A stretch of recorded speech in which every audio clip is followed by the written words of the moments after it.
ராணிப்பேட்டை மாவட்டம் மேல் விஷாரத்தில் இயங்கி வரும் அரசு மருத்துவமனைக்கு சுகாதாரத்துறை அமைச்சர் மா சுப்பிரமணியன் அவர்கள் திடீர் ஆய்விற்கு சென்றபோது நடந்த சம்பவம் தற்போது சமூக வலைதளத்தில் வைரலாகி வருகின்றது.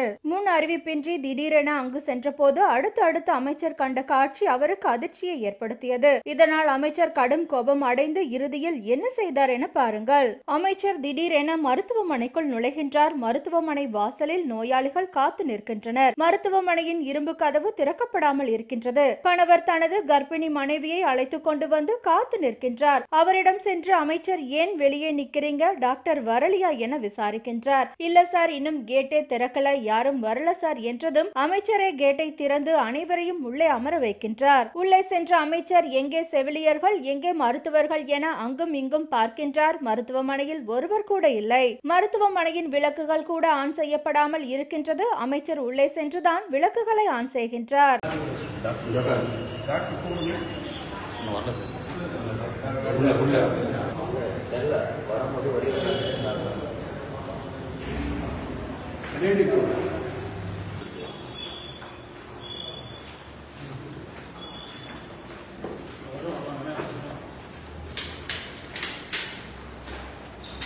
அமைச்சரும் மருத்துவமனையின் ஒவ்வொரு அறையாக திறந்து பார்க்கின்றார். ஊழியர்கள் செவிலியர்கள் யாரும் இருக்கின்றார்களா என. ஆனால் ஒருவரும் பணியில் இல்லை. சரி, ஊழியர்கள் தான் இல்லை, மருத்துவர்கள் இருக்கின்றார்களா என அமைச்சர் சத்தம் போடுகின்றார். ஒரு மருத்துவரும் பணியில் இல்லை. அவ்வளவு பெரிய மருத்துவமனையே வெறிச்சோடி கிடக்கின்றது.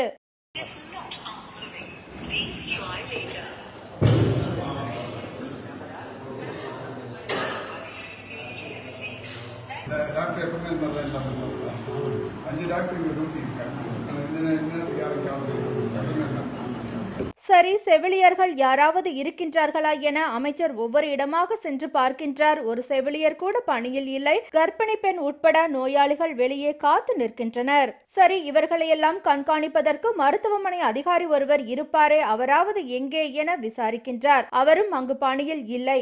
யாரும் இல்லையா என கேட்பதற்கு கூட மருத்துவமனையில் ஒருவரும் இல்லையே என அமைச்சர் கடும் கோபம் அடைகின்றார். சரி, மற்ற இடங்களில் எங்காவது வேலை செய்து கொண்டிருக்கின்றார்களா என அமைச்சர் மருத்துவமனையின் மற்ற இடங்களுக்கு சென்று பார்க்கின்றார். அங்கும் ஒருவரும் பணியில் இல்லை. அமைச்சர் கோபத்தின் உச்சத்திற்கு செல்கின்றார். போனை எடுக்கின்றார். முதலில் இதையெல்லாம் கண்காணிக்க வேண்டிய மாவட்ட மருத்துவ அதிகாரிக்கு போனை போடுகின்றார். நீங்க எங்க இருக்கீங்க, 10 நிமிஷத்துல இங்க வரணும் என கோபத்துடன் உத்தரவிட்டுவிட்டு போனை வைக்கின்றார்.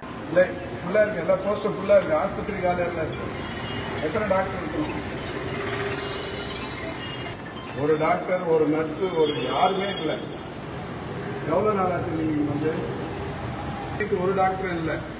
ஒருத்தர் வந்து ஒரு பிரெக்னன்ட் லேடியோட வெளியில் உட்காந்துருக்காரு. இப்ப நீங்க எங்க இருக்கீங்க? இப்ப அங்கிருந்து இங்க வரத்துக்கு எவ்வளவு நேரம் ஆகும்?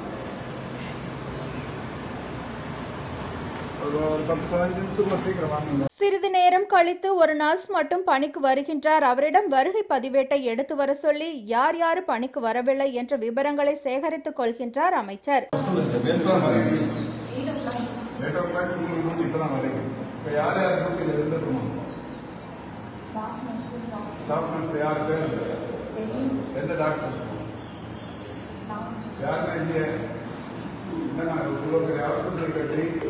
அஞ்சு டாக்டர் டியூட்டியில் இருந்தீங்க. எத்தனை டாக்டர்?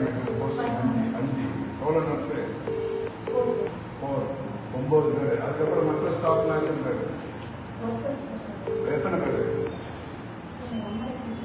எவ்வளோ பேர் இருக்காங்க உங்களெல்லாம் சேர்த்து? 14 பேர் இருக்கிற ஹாஸ்பிட்டலில் ஒரு நாள் கூட இருக்காங்க. 8 மணிக்கு யாராவது ஒரு பிரெக்னன்ட் லேடியோட உட்காந்துருக்காரு. என்னன்னு உங்களுக்கு இப்பதான் பற்றியா?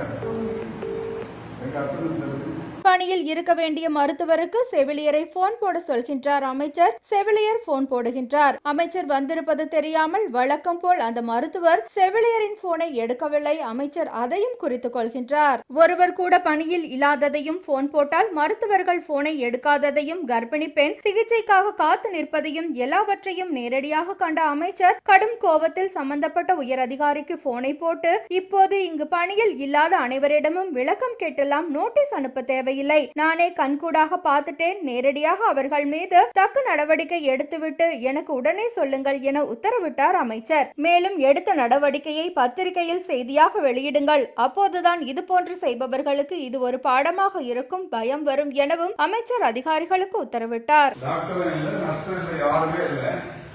நான் மட்டும் வந்து ஒரு 15 நிமிஷம் ஆஸ்பத்திரியில் சுற்றி இருக்கிறேன்.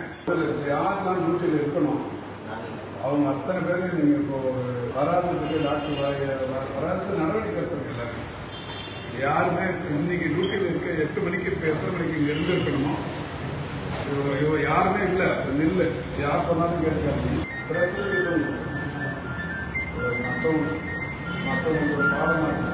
மேலும் காத்து நிற்கும் நோயாளிகளுக்கு உடனடியாக சிகிச்சை அளிக்க ஏற்பாடு செய்தார் அமைச்சர். அமைச்சரின் இந்த அதிரடி நடவடிக்கை மருத்துவமனையில் காத்து நின்ற நோயாளிகளின் மனதை குளிர செய்தது. மேலும் அமைச்சரின் இந்த திடீர் ஆய்வும் அதிரடி நடவடிக்கையும் அந்த பகுதி மக்களின் பாராட்டை பெற்று வருகின்றது.